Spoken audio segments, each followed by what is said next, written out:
Selamat pagi anak-anak, terimalah salam Buddhis, Namo Buddhaya. Anak-anak, bagaimana kabar kalian hari ini? Semoga tetap sehat, tetap semangat ya. Hari ini berjumpa kembali dengan Miss Fomi dalam pelajaran Bahasa Indonesia. Pada hari ini, hari Kamis, tanggal 15 Juli 2021. Baik anak-anak, hari ini kita akan membahas mengenai teks berita ya.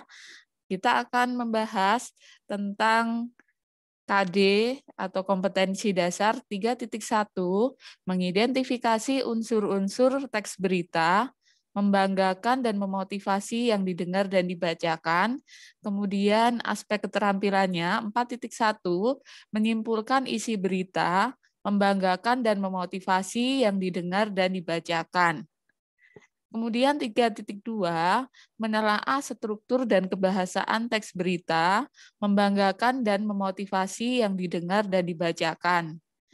4.2 adalah menyajikan data dalam informasi bentuk berita secara lisan dan tertulis dengan memperhatikan struktur, kebahasaan, atau aspek lisan, baik lafal, intonasi, mimik, maupun kinesik.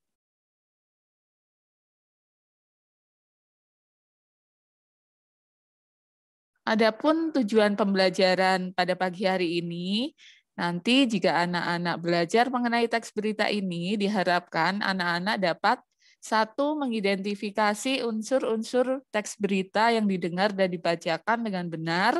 Kemudian yang kedua, menelaah struktur dan kebahasaan dari teks berita yang didengar dan dibacakan dengan tepat. Yang ketiga, menyimpulkan isi berita yang dibaca dan didengar dengan lengkap.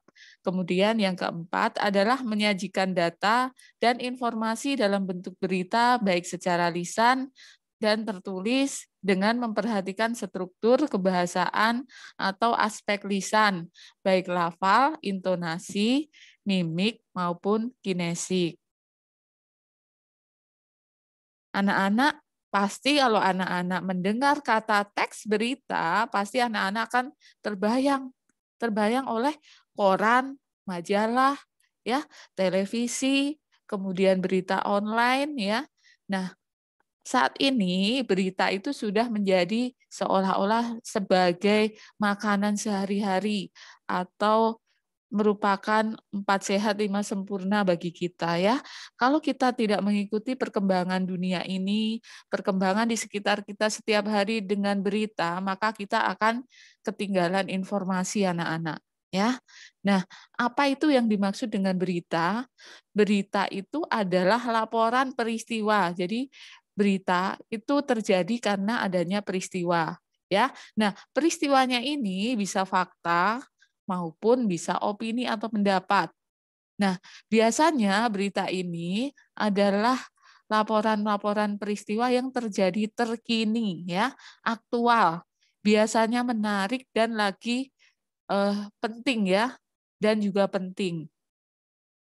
Nah, berita itu dapat disajikan dalam bentuk surat, ya, surat kabar, kemudian radio, televisi, ya, kemudian media online dan lain-lain, ya. Baik anak-anak, selanjutnya kemarin tugasnya itu adalah anak-anak mengikuti berita tentang vaksinasi COVID-19 di Pemkot Tangerang. Ya, nah, anak masih ingat ya beritanya? Coba kita lihat sama-sama. Pertama, Dinas Kesehatan Kota Tangerang menggelar vaksinasi masal COVID-19 di 108 titik mulai hari ini. Vaksinasi ini menargetkan sekitar 22 orang. Masyarakat berKTP Kota Tangerang ataupun yang tidak memiliki KTP diizinkan mendaftar sebagai penerima vaksin. Namun, bagi warga yang tak memiliki KTP Kota Tangerang wajib menunjukkan surat keterangan domisili.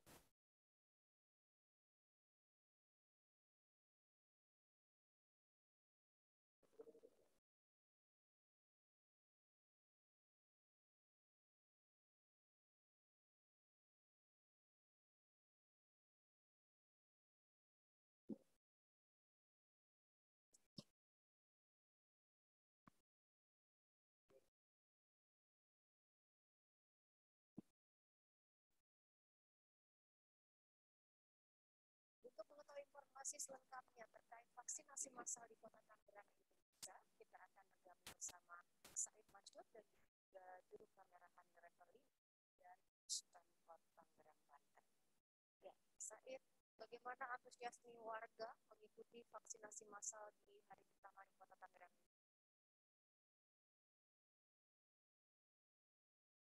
Baik, Kopi dan juga pemirsa, dari pantauan kami sejak pagi tadi dan di pusat pemerintahan Kota Tangerang ini antusiasme dari warga yang mengikuti vaksinasi di sini cukup tinggi.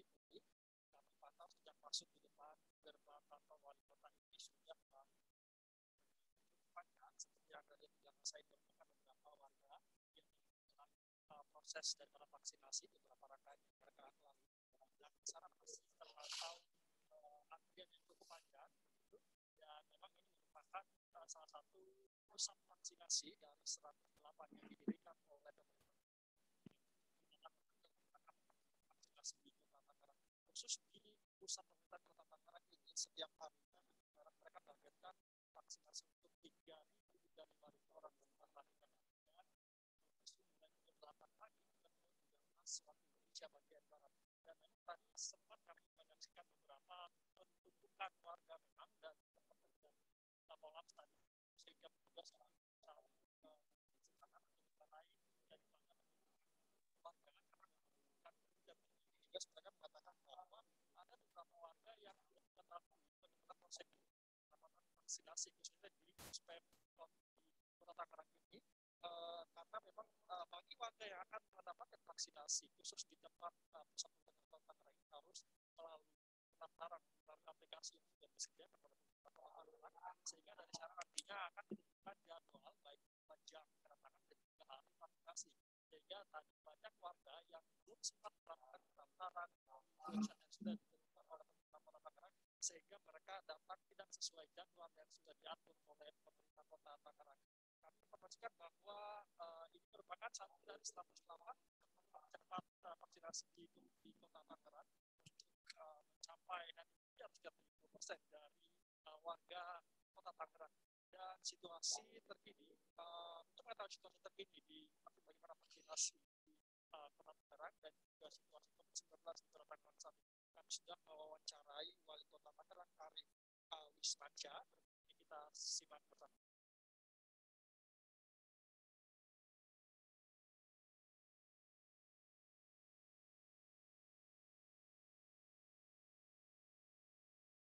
Baik, Said, berapa lama vaksinasi ini rencananya akan digelar? Apakah ada target khusus yang bisa Anda himpun informasinya dari sana?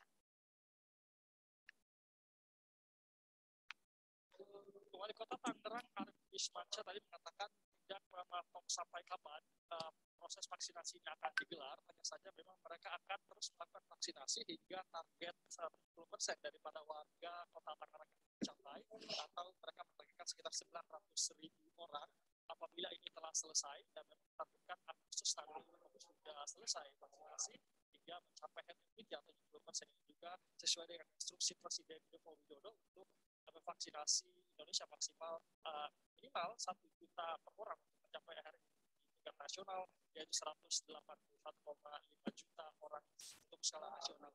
Hari ini data yang kami dapatkan sudah ada sekitar 275.870 orang yang sudah mendapatkan vaksinasi tahap pertama di Kota Tangerang. Kemudian untuk vaksinasi yang mendapatkan vaksinasi dosis kedua itu baru sekitar 159.034 dan memang juga masih terbilang cukup jauh lebih dari target pemerintah Kota Tangerang yang akan dicapai pada Agustus nanti, di mana targetnya yaitu 900.000. Ini langkah-langkah ini masih terus dilakukan untuk antisipasi daripada lonjakan kasus COVID-19. Wali Kota Tangerang juga tadi mengatakan bahwa bed occupancy rate yang ada di rumah sakit Tangerang itu rata-rata sudah mencapai hampir 93%. Jadi tentu mengkhawatirkan dan juga tadi sudah sempat memberikan instruksi khusus kepada beberapa rumah sakit di Kota Tangerang untuk mengalih fungsikan beberapa tempat perawatan khususnya untuk pasien COVID-19 saja untuk mengantisipasi adanya lonjakan kasus baru sehingga kasus COVID-19 di Kota Tangerang ini masih dapat ditangani oleh pemerintah Kota Tangerang. Baik, Said, terima kasih untuk informasinya. Selamat bertugas kembali. Stay safe, Said, dan juga selamat bertugas bersama teman-teman yang Baik anak-anak, tadi kita sudah melihat berita ya tentang vaksinasi COVID-19 khususnya di kota kita yaitu Kota Tangerang yang menargetkan lebih banyak lagi dan semua warganya bisa tervaksin semua ya Nak. Baik itu tadi kalau kita simak merupakan sebuah berita ya. Nah, beritanya itu menjadi berita yang benar atau berita yang mempunyai fakta apabila berita tersebut mempunyai 5W 1H ya. Masih ingat ya ketika Miss Momi ajarkan di kelas 6 maupun di kelas 7 ya. Kita pernah nyanyi sama-sama. Siapa masih ingat?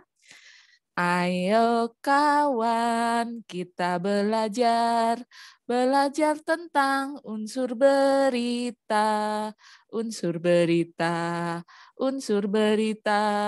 Kita sebutkan bersama-sama.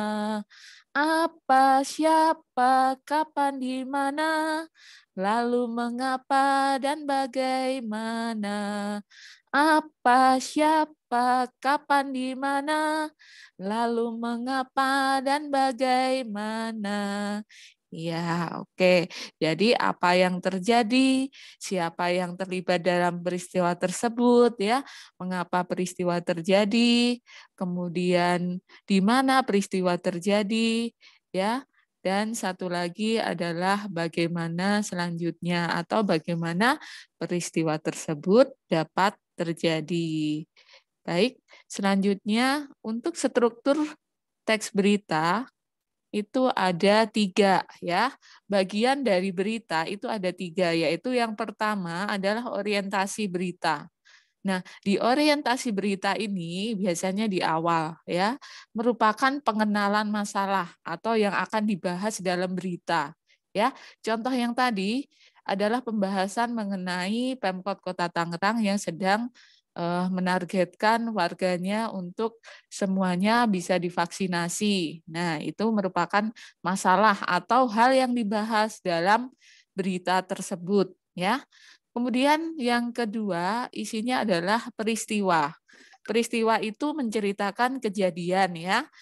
Dan biasanya kalau berita yang baik itu berita yang merupakan kejadian atau peristiwa-peristiwa yang disertakan atau dirinci dengan secara berurutan ya, secara kronologis.